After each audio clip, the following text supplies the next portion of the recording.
Hello, नमस्कार प्यारे साथियों। मैं सचिन चौधरी आपके अपने YouTube channel reasoning bye Sachin sir में आपका स्वागत करता हूं। जैसा कि हम जानते हैं गाइस, आपका आरआरबी एएलपी का एग्जाम जल्द ही होने वाला है। तो गाइस, आज मैं उसी से रिलेटेड आपका एक रीजनिंग का बहुत ही बढ़िया प्रैक्टिस सेट आपके सामने लेकर आया हूँ, जिसमें आरआरबी एएलपी में प्रीवियस ईयर में आए हुए क्वेश्चन सम्मिलित है। और गाइस, एक इंपॉर्टेंट है, आपका आरआरबी टेक्नीशियन का फॉर्म भी चल रहे हैं, तो जल्द ही उसकी लास्ट डेट भी आने वाली है, और इसलिए आप जल्द से जल्द उसके फॉर्म फिल करके आप हमारे यूट्यूब चैनल से मैथ और रीजनिंग का जो है बहुत ही बढ़िया शानदार तैयारी कर सकते हैं। चलिए गाइस, हम अपना शुरू करते हैं अपना एक रीजनिंग का बहुत ही बढ़िया प्रैक्टिस सेट। देखिए गाइस, क्या बताया हमसे कि पहला क्वेश्चन क्या दिया हमें कि नीचे दिए गए वाक्य पर ध्यान दें और निर्णय ले कि वाक्य में निम्नलिखित में से कौन सा जो है अनुमान निहित है। ठीक है ना। चलिए देखिए, क्या बताया हमसे पहला उसमें कि श्री एक्स ने वाई से कहा है कि मैं डॉक्टर बनना चाहता हूं। ठीक है ना, क्योंकि मैं मानवता की सेवा करना चाहता हूं। ठीक है, तो अनुमान क्या है हमारा कि श्री एक्स ने श्री वाई से झूठ बोल रहे हैं। ठीक है, जो श्री एक्स हैं वो श्री वाई से झूठ बोल रहे हैं, हो सकता है। ठीक है ना, तो डायरेक्ट नहीं हो सकता है। ठीक है ना, तो कांड से चलिए, श्री वाई जानते हैं कि श्री एक्स झूठ बोल रहे हैं। ठीक है ना, तो ये भी हो सकता है। ठीक है, तो कौन सा हो गया मेरे पास, या तो एक या दो। क्या ऑप्शन है हमारे पास? हाँ है, यानी ऑप्शन नंबर सी क्या है कि आइदर वन और आइदर टू। ठीक है ना, या तो एक या दो निहित है। क्यों? क्योंकि या तो हो सकता है कि श्री एक्स झूठ बोल रहे हो, या श्री वाई जानते हो कि वो एक्स झूठ बोल रहे हो। क्लियर है ना गाइस? चलिए, यानी ऑप्शन नंबर सी क्या हो गया इसका करेक्ट आंसर। ठीक है ना गाइस? चलिए हम अपना अगला क्वेश्चन देखते हैं। देखिए क्या बताया हमसे। देखिए गाइस, क्या बताया हमसे कि दिए गए प्रश्नों को पढ़ें और निर्णय लेना है क्या कि कौन सा वक्तव्य जो है प्रश्न का उत्तर देने के लिए पर्याप्त है। यदि x एक प्राकृतिक संख्या है तो क्या x प्लस 6 एक विषम संख्या होगी। देखिए गाइस, क्या कह रहा है कि x माइनस 15 एक पूर्ण संख्या है। ठीक है ना, देखिए हमारे पास x जो है क्या है, एक प्राकृतिक संख्या थी, तो हमसे पूछ रहा है x माइनस 15 जो है एक पूर्ण संख्या है। हाँ हो सकती है, बट कंफर्म नहीं है। चलिए अभी देखते हैं। x माइनस 6 एक विषम संख्या है। देखिए गाइस, अगर किसी भी प्राकृतिक संख्या में 6 जोड़ने पर विषम संख्या मिल रही है, तो 6 घटाने पर भी क्या है, वो एक विषम संख्या ही मिलेगी। मतलब जैसे मैंने बोला कि x को अगर मैं एक बोल दिया कि ये जो है एक 9 है, मान लिया एक विषम संख्या ली, सॉरी एक प्राकृतिक संख्या ली, जैसे मैंने मान लिया, हाँ 9 ही मान लिया, और उसमें 6 जोड़ेंगे तो कितना होगा 15। ठीक है, और अगर इसमें से मैं 6 घटाऊं तब भी तो मुझे विषम संख्या मिल रही है। ठीक है ना, तो x माइनस 6 क्या हो जाएगा, एक विषम संख्या, यानी दूसरा सही हो जाएगा। ठीक, तो क्या बना हमारे पास कि प्रश्न का जो उत्तर देने के लिए 2 अकेला पर्याप्त है, जबकि एक अकेला पर्याप्त नहीं है। ठीक है ना, यानी इस सम एक अकेले से आंसर निकालते कि पूर्ण संख्या है या नहीं है। क्लियर? चीज समझ में आ गई? इतनी चीजें नहीं आ गई, यानी ऑप्शन नंबर ए क्या हो गया इसका गाइस करेक्ट आंसर। ठीक है ना, कि प्रश्न का उत्तर देने के लिए 2 अकेला पर्याप्त है, जबकि एक अकेला पर्याप्त नहीं है। क्लियर? चलिए अगला देखते हम। देखिए चलिए गाइस, देखिए क्या बताया हमसे अगले क्वेश्चन में कि दिए गए वक्तव्य को सच मान ले। ठीक है ना, और तय करें कि दी गई मान्यताओं में से जो है कौन सा वक्तव्य जो है निहित है। चलिए क्या दिया वक्तव्य में कि जब आपकी पोशाक बढ़िया होती है तो बहुत से लोग आपसे पूछते हैं कि इस पोशाक को किस दर्जी ने सिला है। यानी मतलब कहने का मतलब यह है कि जब आपके कपड़े बढ़िया होंगे तो आप उससे इस बारे में जरूर पूछेंगे कि ये जो है कि किस दर्जी ने आपसे सिल के दिया है। तो मान्यता क्या है कि यदि पोशाक खराब होती है तो लोग दर्जी के बारे में नहीं पूछते। हाँ ये बात सही है। ठीक है ना, अगर कपड़े खराब होंगे तो कौन उस दर्जी के बारे में पूछेगा, लेकिन अगर कपड़े अच्छे होंगे तो उस दर्जी के बारे में जरूर पूछा जाएगा कि भाई किसने सिल के दिए। ठीक है ना, तो पहला तो सही हो गया। दूसरा क्या था कि लोग यह जानना चाहते हैं कि ऐसी पोशाक को कैसे सिलना है ना, इसके बारे में कोई इंटरेस्ट नहीं होता। ठीक है ना, तो यानी पहला सही, दूसरा गलत। तो कौन सा बन गया मेरे पास गाइस, ओनली फर्स्ट, ठीक है ना, पहला अजम्पशन क्या हो गया, सही हो गया, यानी ओनली फर्स्ट क्या हो गया इसमें, निहित है। क्लियर है गाइस, चलिए यानी ऑप्शन नंबर डी क्या हो गया इसका करेक्ट आंसर। क्लियर, चलिए अगला देखते हैं हम, देखिए क्या बताया हमसे कि उस विकल्प का चयन करें जो प्रस्तुत चित्र में जो है त्रिकोण की संख्या का प्रतिनिधित्व करता है। मतलब देखिएगा इस क्या बताया कि उस विकल्प का चयन करें जो प्रस्तुत चित्र में त्रिकोण की संख्या का प्रतिनिधित्व करता है। मतलब इस चित्र में जो है कितने त्रिकोण है, तो देखिएगा इस कितने त्रिकोण बन रहे हैं, तो पहला त्रिकोण, दूसरा, तीसरा, चौथा, पांचवा, छठा और एक सातवां, तो टोटल कितने त्रिकोण मिल गए मुझे इसमें, 7, यानी ऑप्शन नंबर डी क्या हो गया इसका करेक्ट आंसर।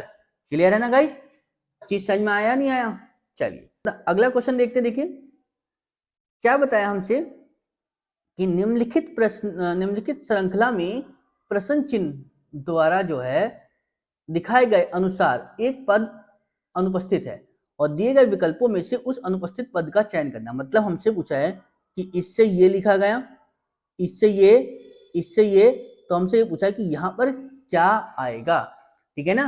तो जरा देखिए हमने क्या देखा यहां से कि ए जेड, फिर है बी वाई, फिर क्या है सी एक्स, फिर क्या है डी डब्ल्यू, और हमसे पूछा है कि अगला क्या होगा। तो जरा देखिए हमने क्या देखा यहां से कि ए से बना बी, बी से बना सी, सी से बना डी और डी से बनेगा क्या ई, ठीक है।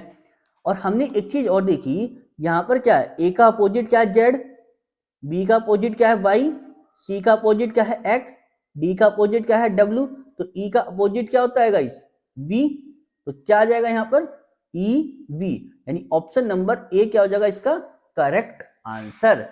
क्लियर है ना, चलिए हम अपना अगला क्वेश्चन देखते हैं, देखिए क्या बताया हमसे,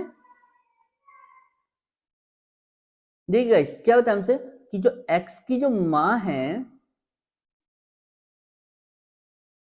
वो वाई के पिता की इकलौती पुत्री है, ठीक है ना, वाई के जो एक्स की मां है वो वाई के पिता की इकलौती पुत्री है, ठीक है।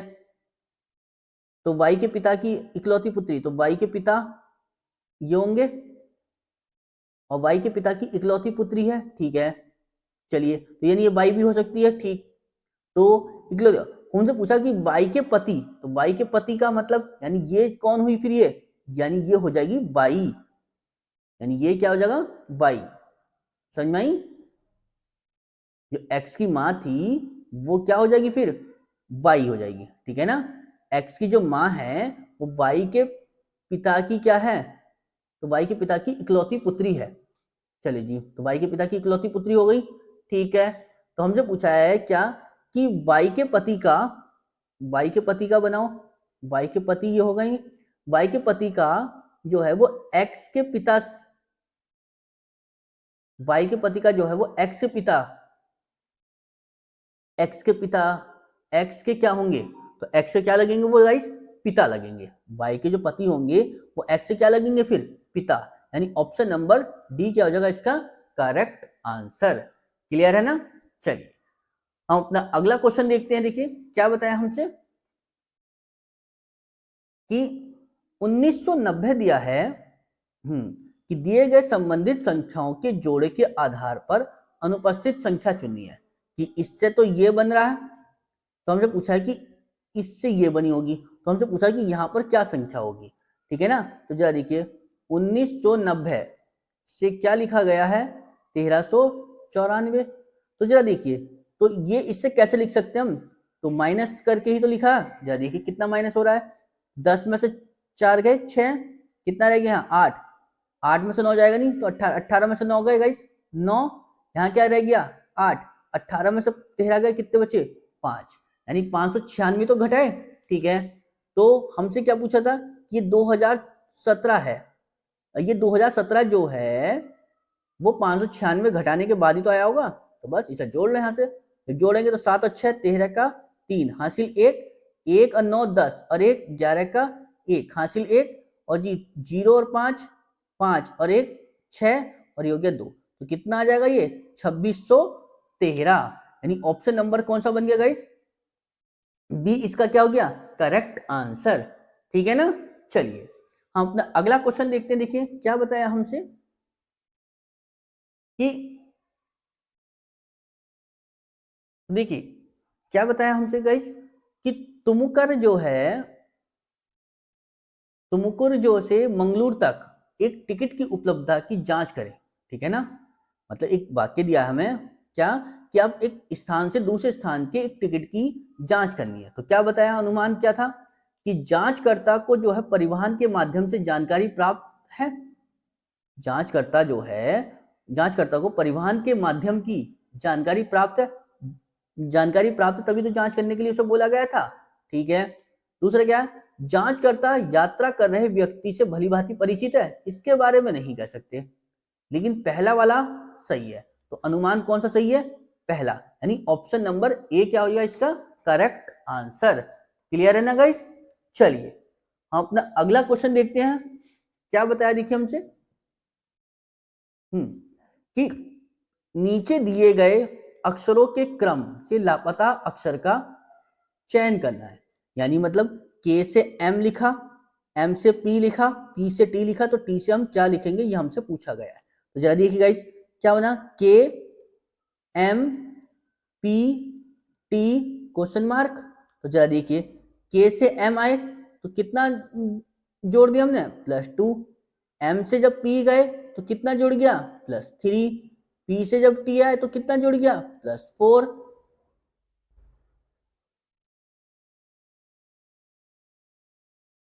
और जैसी मैं टी से आगे जोड़ूंगा तो कितना जोड़ूंगा मैं +5, क्यों, क्योंकि पहले +2 हुआ, फिर +3 हुआ, फिर +4, तो अब में कितना हो गया +5, और जब टी में +5 करेंगे तो कितना बन जाएगा मेरे पास y, यानी ऑप्शन नंबर थर्ड क्या हो जाएगा इसका करेक्ट आंसर। क्लियर है ना गाइस। चलिए अगला देखते हैं हम। देखिए क्या बताया हमसे,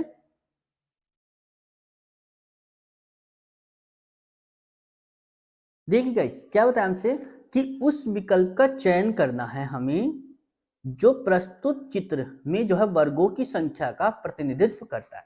यानी मतलब इसमें वर्ग निकालने हमें, ठीक है ना, कि इसमें कितने वर्ग हैं। देखिए गाइस कितने वर्ग बनेंगे हमारे पास इसमें, तो पहले तो मैंने देखा क्या, एक वर्ग तो ये वाला बन गया, एक ये बन गया, दो, एक ये हो गया, तीन, और एक ये हो गया, चार, और एक हो जाएगा गाइस मेरे पास कौन सा बड़ा वाला, ठीक है ना, पांच, और एक बन जाएगा वर्ग मेरे पास ये वाला।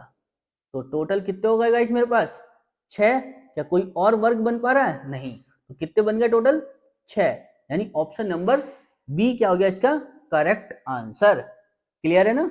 चलिए अगला देखते हैं हम। देखिए क्या बताया हमसे कि कि एक व्यक्ति जो है वो बिंदु ओ से यात्रा शुरू करता है।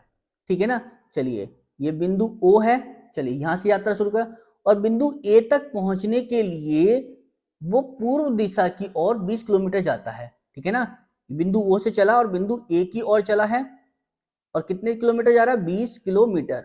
ठीक है, चलिए जी, फिर दाएं मुड़ता है और बिंदु बी तक पहुंचने के लिए वो 10 किलोमीटर की यात्रा करता है। तो दाईं ओर नीचे को मुड़ेगा, और नीचे बिंदु बी है, और वहां तक जाने के लिए उसे 10 किलोमीटर चले। ठीक है, फिर दाईं ओर मुड़ा और बिंदु सी तक पहुंचने के लिए उसने 9 किलोमीटर चला है। दाईं ओर तो इधर को चलेगा वो, और ठीक है बिंदु सी यहाँ है, और कितने चला 9 किलोमीटर। ठीक, उसके बाद कह रहा है फिर वो यात्रा करता है और फिर दाएं मुड़ता है, और बिंदु डी तक पहुंचने के लिए वो 5 किलोमीटर चलता है। तो मतलब दाएं मुड़ेगा तो ऊपर की ओर जाएगा, यानी ऊपर को आएगा यहाँ पे, यानी ये बिंदु डी, और कितना चला है 5 किलोमीटर तक। क्लियर। चलिए उसके बाद कह रहा है वो 5 किलोमीटर तक यात्रा करता है, फिर बाएं मुड़ता है और बिंदु ई तक पहुंचने के लिए वो 12 किलोमीटर की यात्रा करता है। तो बाएं मुड़ेगा और 12 किलोमीटर की यात्रा करेगा, तो 12 किलोमीटर तो इससे आगे निकल जाएगा, क्योंकि ये तो 9 था, अब 12 जाएगा तो ये इससे आगे हो जाएगा। तो कितना हो गया ये 12 9 21, यानी इससे 1 किलोमीटर आगे हो निकल गया। चलिए जी, उसका कह रहा है बिंदु एफ, बिंदु ई पर पहुंचा यहाँ पर। ठीक है, उसका कह रहा है और बिंदु हाँ यहाँ तक, और फिर दाएं मुड़ता है और बिंदु एफ तक पहुंचने के लिए उसे 6 किलोमीटर की यात्रा करता है। तो मतलब कहाँ मुड़ना है, दाएं, दाएं मुड़ेगा तो ऊपर की ओर जाएगा, और कितना चलेगा वो 6 किलोमीटर, 6 किलोमीटर जाएगा, तो यानी इससे भी ऊपर निकल गया वो, ठीक है ना। चलिए जी 6 किलोमीटर। उसके बाद कह रहा है बिंदु एफ पर पहुंच गया, तो यानी ये बिंदु एफ हो गया, ठीक है। उसके बाद कह रहा है कि बिंदु ई और बिंदु सी के बीच लघुत्तम दूरी कितनी है। तो बिंदु ई और बिंदु सी के बीच में लघुत्तम दूरी, यानी ये वाली दूरी हमसे पूछी गई है कि ये वाली दूरी कितनी है। तो जरा देखिए ये दूरी कितनी होगी, ये 5 थी और ये कितनी है 12, ठीक है ना। यानी ये दूरी 12 थी और ये 5 है, तो ये कितनी होगी गाइस। तो देखिए हम जानते हैं क्या, ये क्या हमारे पास कणी तो है। अगर मैं इसके करूँ, देखो ये अगर मेरे पास एक ऐसा त्रिभुज बन, ये ऐसी तो त्रिभुज बन रहा है कि ये तो 5, ये 12, तो ये कितना होना चाहिए, कितनी होगी गाइस, 13 हो जाएगी। क्यों, क्योंकि हम देखिए जानते हैं क्या, ये कण है, ठीक है ना, ये लंब और ये आधार, ठीक है। तो देखिए कण का जो स्क्वायर होता है वो क्या हो जाता है हमारे पास, कि लंब स्क्वायर प्लस आधार स्क्वायर, और वो कितना था हमारे पास, लंब कितना हो रहा था 12 और आधार कितना था 5, तो 5 का स्क्वायर तो कितना हो गया 12, 144, और ये कितना हो गया 25, तो कितना हो गया 169। और चूंकि ये स्क्वायर था, कण का स्क्वायर, क्लियर, तो कण की वैल्यू कितनी निकल कर आ जाएगी हमारे पास 13। ये समझ में आई। तो यानी ये वाली दूरी कितनी आई, ई और सी के बीच की लघुत्तम दूरी, ठीक है ना, तो कितनी आ गई 13। यानी ऑप्शन नंबर कौन सा बन गया इसका, ए इसका क्या हो गया करेक्ट आंसर। क्लियर है ना गाइस। चलिए हम अगला क्वेश्चन देखते हैं। देखिए क्या कहा हमसे गाइस, कि उस रेखा का चयन करें जो दर्शाए गए बिंदुओं पर रेखा पर पारदर्शी कागज प्रश्न को मोड़ने पर चित्रांकित होता है। तो जरा देखिए, यानी इस पेपर को हमें इधर फोल्ड करना है, क्यों, क्योंकि इधर की वैल्यू इधर की तो मुड़ी हुई है सबकी, ठीक है। जरा देखिए जब मैं इसको इधर मोड़ूंगा तो ये वाले बिंदु जो हैं इधर आ जाएंगे, ठीक है ना, ये बिंदु इधर ही तो आ जाएंगे, और जब इधर आ जाएंगे तो कितने बनेंगे 4 बिंदु, और 4 बिंदु किस में है, ऑप्शन ए में, यानी फिगर ए में। तो फिगर ए किस में है, ऑप्शन नंबर ए में है, ठीक है ना। यानी ऑप्शन नंबर ए क्या होगा गाइस इसका करेक्ट आंसर। क्लियर है। चलिए अगला क्वेश्चन देखते हैं। देखिए हम क्या बताया हमसे, कि घड़ी में 2:30 बजने पर घड़ी की सुइयों द्वारा जो है कितना अधिक कोण बनेगा, ये हमसे पूछा गया, ठीक है ना। अधिक कोण निकालना है, ये ध्यान है, ठीक है ना। चलिए तो जरा देखिए 2:30 बज रहे हैं, तो 2:30 बजे मतलब हमें, कि जब हमें कोण ज्ञात करना होता है तो कोण के लिए हम क्या करते हैं, तो कोण के लिए हमारे पास क्या था formula, 60h difference 11m upon में 2, यही तो है। h क्या बता रहा है यहाँ पर आवर को, और m क्या बता रहा है मिनट के लिए, ठीक है ना। यानी h तो है यहाँ पर घंटा और m क्या है मिनट। क्लियर। तो 60, h की वैल्यू कितनी है 2, डिफरेंस 11, m की वैल्यू कितनी 30 अपॉन में 2। चला देखिए कितना बनेगा, 60 दूनी 120, डिफरेंस 11 तिया 33, 330 अपॉन में 2। तो जरा देखिए कितना बनेगा यहाँ पर, 330 में से जब 120 जाएंगे तो कितने बचेंगे हमारे पास 210, ठीक है। और जब 210 का हम आधा करेंगे तो कितना बन जाएगा ये 105। यानी ऑप्शन नंबर किस में है हमारे पास, ऑप्शन नंबर सी क्या हो गया इसका परम सत्य आंसर, ठीक है ना। क्लियर है गाइस। चलिए हम अगला बढ़ते हैं। देखिए क्या बताया हमसे, कि दिए गए कथन को पढ़ें और तय करें कि कथन में दी गई जानकारी के आधार पर सुझाई गई कार्यवाही में से किसका तर्क संगत रूप से जो है पालन हो रहा है। तो देखिए क्या बताया कथन में, कि प्राकृतिक आपदाओं के दौरान इन विभागों के कार्य जो है वो अतिव्यापी होने के कारण किसी भी गलती के लिए कई विभाग एक दूसरे को दोषी ठहराते हैं, ठीक है ना। मतलब अगर कोई किसी के काम में कोई गलती हो गई है तो उसके लिए जो है, जो मतलब कई विभाग जो है एक दूसरे को ही दोषी ठहराते रहते हैं कि भाई गलती तेरी है, ये गलती तेरी है। तो क्या कार्रवाई होनी चाहिए फिर, कि प्राकृतिक आपदाओं के दौरान प्रभार लेने वाले केवल एक ही विभाग होना चाहिए ना, ठीक है ना। अगर एक को ही सौंप दिया गया तो फिर दिक्कत आ जाएगी बहुत ज्यादा। तो पहला तो गलत हो गया। दूसरा क्या, सभी विभागों को गलत काम करने के लिए जिम्मेदार ठहराया जाना चाहिए और दंडित किया जाना चाहिए। तो सभी विभाग नहीं कर सकते हम, ठीक है ना, कुछ ही विभागों ने तो करी है गलती, तो यानी ये भी गलत। तो कौन सा बन गया हमारे पास, यानी ऑप्शन ए, नाइदर एक नॉर टू, ठीक है ना, ना तो एक ना दो फॉलो करता है। क्लियर है ना गाइस। चलिए अगला देखते हम, देखिए क्या बताया हमसे, कि उस चित्र का चयन करना है हमें, ठीक है ना, जो निम्नलिखित समूह से संबंधित नहीं है। तो जरा देखिए कौन सी जो है नहीं है। यहां दिखा मैंने गाइस क्या, कि एक लाइन, दो लाइन, तीन त्रिभुज, ठीक है ना, तो तीनों त्रिभुज ही हैं, ठीक है। यहाँ तीन तो स्टार है और एक चौथा क्या है, चतुर्भुज है, ठीक है ना, तो यही अलग हो गया। क्यों, क्योंकि सब में जो है, इसमें दो लाइनें थी तो दोनों लाइनें, इसमें तीन त्रिभुज थे तो तीनों त्रिभुज हैं, इसमें लेकिन तीन स्टार के साथ में एक चतुर्भुज आ रहा है ना, जबकि इसमें क्या है, पांच सर्किल है तो पांचों सर्किल है, बट इसमें तो तीन स्टार और जो है एक चतुर्भुज, तो यानी कौन सा अलग हो गया, यानी फिगर सी। और फिगर सी किस में दी है, ऑप्शन डी में दी है। क्लियर है ना गाइस, ऑप्शन डी क्या हो गया इसका करेक्ट आंसर। क्लियर है। चलिए गाइस हम अगला देखते हैं, देखिए क्या बताया हमसे, क्या दिया हमें, कि कुछ तालाब क्या है, झीलें हैं, कुछ तालाब क्या बताया है गाइस, झीलें, ठीक है। कुछ झीलें क्या है, नदियां हैं, कुछ झीलें कैसी हैं, नदियां हैं, ठीक है। और कुछ नदियां क्या है, समुद्र हैं, कुछ नदियां क्या हैं, समुद्र, ठीक है ना। तो निष्कर्ष हमने क्या निकाला, कि कुछ समुद्र झीलें हैं, कुछ समुद्र झीलें, समुद्र और झीलों के बीच में कोई रिलेशन दिखाई दे रहा है नहीं, तो पहला तो गलत हो गया। दूसरा क्या है, कि कोई समुद्र झील नहीं है, कोई समुद्र झील नहीं है, ऐसा भी नहीं कह सकते हम। तो क्या लगेगा मेरे पास फिर, कि समुद्र झील, समुद्र झील, दूसरा सम और यहाँ नॉट, तो क्या बन गया, आइदर और, यानी या तो एक या दो अनुसरण करता है, या तो कुछ झीलें क्या हैं, समुद्र हैं, या कोई समुद्र झील नहीं है। तो कौन सा लग गया, आइदर फर्स्ट और सेकंड, ठीक है ना। चलिए गाइस अब अगला देखते हैं, देखिए क्या बताया हमसे, कि उस विकल्प का चयन करना है जो नीचे दी गई पारदर्शी शीट को दिखाई गई बिंदु द्वार रेखा पर मोड़ने पर दिखाता है।